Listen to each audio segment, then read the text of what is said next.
Hello students, आइए बच्चों, आज हम आपको इस वीडियो में क्लास 10 पाठ्य पुस्तक कृतिका भाग 2 का जो चैप्टर 1 है माता का आंचल, उसका सारांश को हम बताएंगे। इसका लेखक है सी पूजन सहाय। तो बच्चों, इस स्टोरी को हम अपना भाषा में, यानी इस स्टोरी जो इतना बड़ा स्टोरी है उसका जो मेन चीज़ है उसको हम स्टोरी में बताएंगे। अगर आप पूरा स्टोरी को समझ लेते हो, यानी इसका सारांश को समझ लेते हो, तो फिर आप इससे कोई भी क्वेश्चन, इससे रिलेटेड, इस चैप्टर से रिलेटेड कोई भी प्रश्न का उत्तर आप आसानी से दे पाओगे।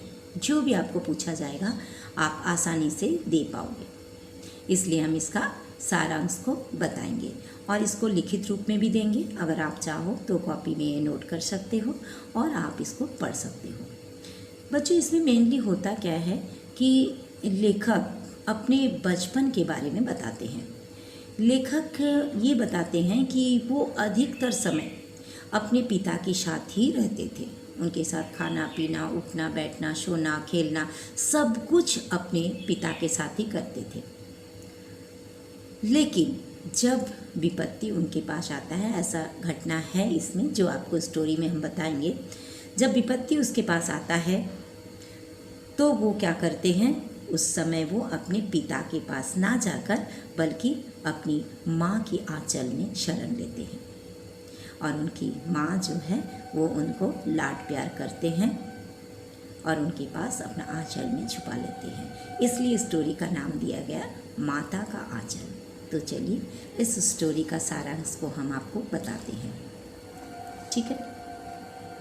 तो प्रस्तुत पाठ में लेखक माता पिता के प्यार और शरारतों से भरे अपने बचपन को याद करता है। इस स्टोरी में लेखक ने अपने माता पिता से जो उनको प्यार मिला था, ठीक है, और वो जो बचपन में जो शरारत किए थे, वे सारे बात याद करके स्टोरी को लिखे हैं। इसमें बहुत बताए हैं। तो उनका नाम था, यानी लेखक का नाम क्या था, तारकेश्वर था। तारकेश्वर वो पिता के साथ ही बाहर बैठक में सोया करता था। पिता ही उसे नहलाया धुलाया करते थे तथा उसे तैयार करके अपने पास पूजा में बिठाते थे। उसे शंकर जी जैसा तिलक लगाते और खुश कर देते थे। तिलक लगा देते थे और वो खुश हो जाते थे। उन्होंने प्यार से उनका नाम क्या दिए थे, भोलानाथ। यानी अगर लेखक का असली नाम पूछा जाएगा तो आप बताओगे तारकेश्वर, ठीक है। उनका असली नाम था तारकेश्वर और उनके पिता उनको प्यार से भोलानाथ बोलकर पुकारते थे। उनका भोलानाथ नाम रखा गया था।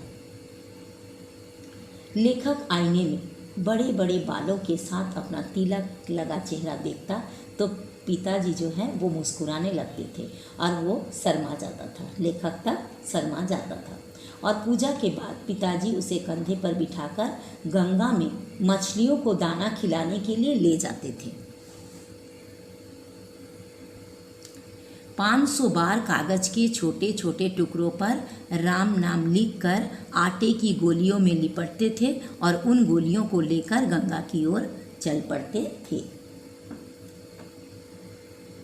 और गंगा से लौटते समय रास्ते में पड़ने वाले पेड़ों की झुकी डालियों पर उनको बिठाकर झुलाते थे, जिससे लेखक को बहुत मज़ा आता था।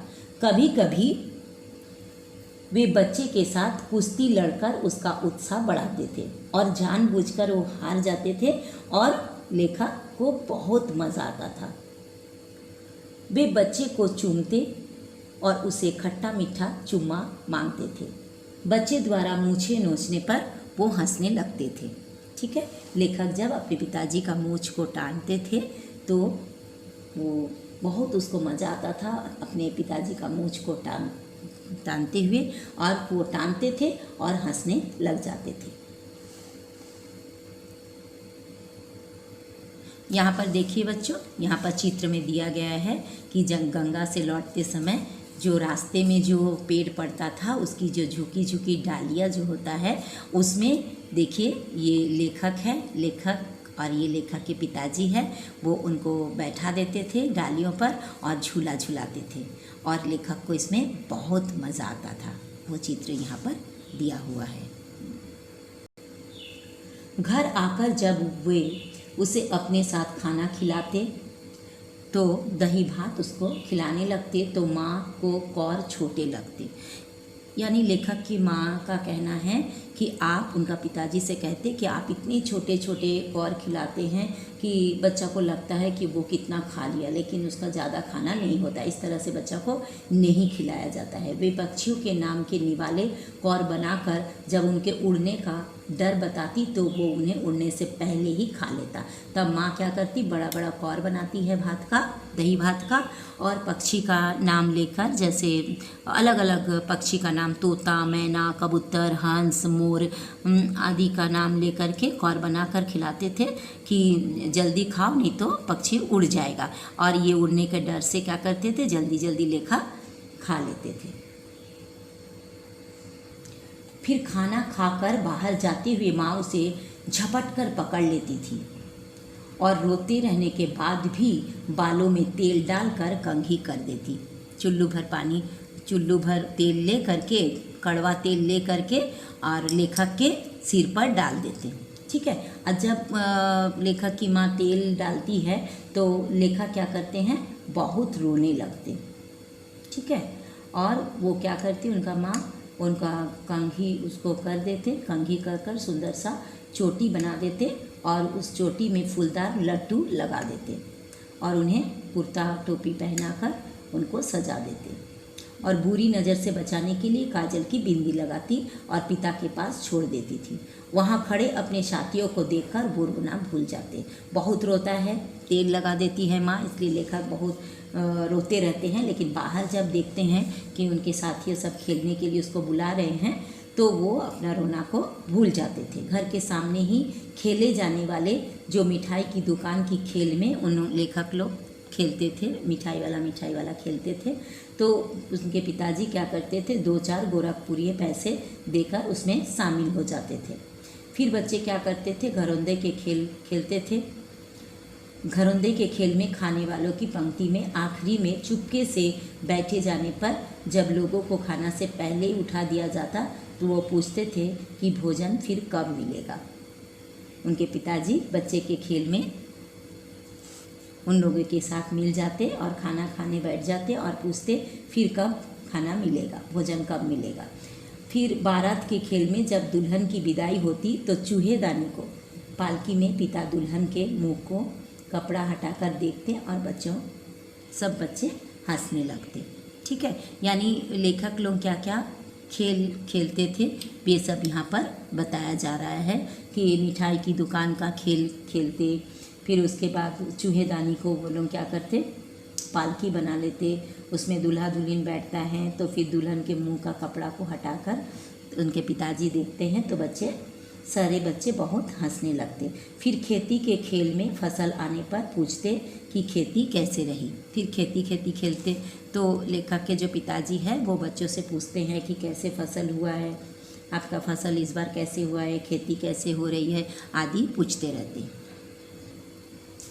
लेखक अपने दोस्तों के साथ, अपने मित्रों के साथ आसपास के छोटे मोटे सामान को जुटाकर इतनी रुचि से खेलता कि उनके खेलों को देखकर सभी खुश हो जाते थे। नाना प्रकार का खेल उन लोगों ने खेलते थे। ठीक है। तो फिर क्या होता है एक बार कि तिवारी के नाम के जान पहचान वाले एक बूढ़े का मजाक उड़ाना और आंधी आने पर लोकगीत गाना लेखक वो उसके मित्रों की आदत बन गई थी। एक बूढ़े आदमी था, उसका नाम क्या था, तिवारी जी।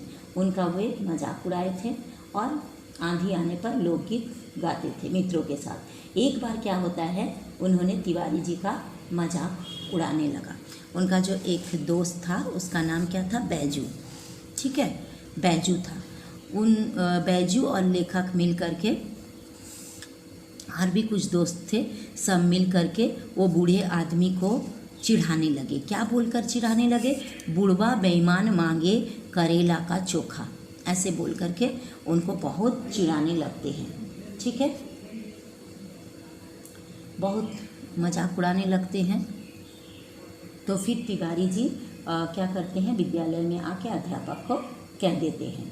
तो अध्यापक ने एक बार लेखक की क्या की, बहुत पिटाई की। बैजू तो भाग गया, बैजू को पकड़ने नहीं सका, लेकिन लेखक पकड़ा गया और लेखक की बहुत पिटाई होने लगी, अध्यापक बहुत पिटाने लगे। तब पिता ने बचाव कर उसको सांत्वना दी। पिता द्वारा घर ले आते समय मित्रों के मिलने पर वो सब भूल गया और खेलों में चिड़ियों को पकड़ने की कोशिश करने लगा। फिर चिड़ियों को उड़ जाने पर जब एक टीले पर आगे बढ़कर चूहे की बिल में उसके आसपास जो पानी भरा हुआ था, उस पानी को लेकर उन्होंने, लेखक और उसके दोस्त ने क्या किया, वो चूहा का बिल समझकर उसमें डाल दिया, जबकि वो सांप का बिल था। तो उसमें से क्या निकल आया, सांप निकल आया। वो चूहे का बिल सोचकर उसमें डाल दिया था, हालांकि वो चूहे का बिल तो नहीं था, वो सांप का बिल था। तो सांप का बिल में पानी डाल देने से क्या हुआ, सांप निकल आया। और डर के मारे लुढ़क कर गिरते पड़ते हुए लेखक लहूलुहान स्थिति में जब घर पहुंचा तो सामने पिता को बैठे देखा, लेकिन पिता के साथ सदा अधिक समय बिताने के बावजूद भी उसे अंदर जाकर उसने क्या किया, अंदर जाकर माँ से चिपटने में उसको सुरक्षा महसूस हुई। पिता के साथ रात दिन रहना, उनके साथ खाना, उठना, बैठना, सोना, सब कुछ करते थे, लेकिन जब उनको डर आया, जो उसका विपत्ति आई, जो रास्ते में जो गिर पड़ के आए, लहूलुहान हो गए, तो वो सबसे सेफ्टी किसको समझे, माँ को। सबसे सुरक्षा अपने माँ के पास जाकर उसको होने लगा। वो सीधा क्या करते हैं, लेखक अपने माँ के पास चले जाते हैं। माँ ने घबराते हुए भी आंचल से उसकी धूल को साफ की और उसके जो कटा हुआ जगह था उसमें हल्दी लगाई। वो बच्चे की दशा देखकर रोने लगती है। लेखक की माँ उनकी दशा देखकर रोने लगती है और लाड़ से गले लगा लेती है। लेखक को तब माँ की ममता पिता के प्यार से बढ़कर लगी। तो बच्चों, ये था बहुत सुंदर सा स्टोरी, माता का अंचल। तो यहाँ पर मैंने सारांश को शॉर्ट में लिख दिए हैं, जो मेन था उसको मैंने यहाँ लिख दिए हैं। अगर आप इसको कॉपी में नोट करना चाहते हो तो इसको नोट कर सकते हो, और इसको एक बार आपको पढ़ लेने से एकदम अच्छा से पूरा स्टोरी समझ में आ जाएगा। तब आप क्या करोगे, इसको अगर पढ़ के समझ लेते हो तो इससे रिलेटेड कोई भी प्रश्न का उत्तर आप आसानी से दे पाओगे।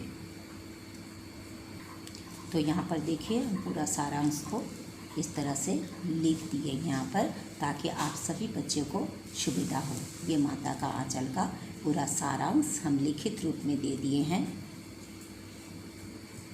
तो बच्चों, अगर आपको ये माता का आंचल का सारांश अच्छा लगा, स्टोरी को समझ पाए, तो लाइक कीजिएगा, अपने दोस्तों में भी शेयर कीजिएगा, ताकि आपके दोस्त भी सीख सके।